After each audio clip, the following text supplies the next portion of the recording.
มื้อนี้โลพักจ้าแซ่บๆจ้ะลวกผักกาดดอกจ้ะแซ่บๆเด้อมาเด้อ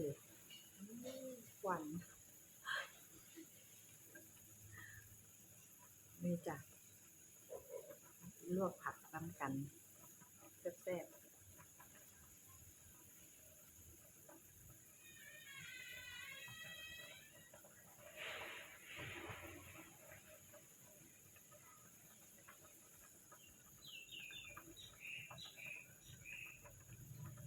ยามนี้เป็นยามผักกาดดอกเนาะพี่น้องเนาะยามหนาวอันกินข้าวกับเป็นไปตามฤดูกาลเนาะจ้ะเนาะอืมยามหน้าก็กินปูกินปลายามแล้งก็กินผักกินหญ้าพี่น้องภาษาเฮาจ้ะกินผักกินหญ้า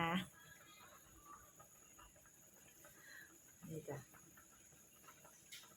โลพักงาม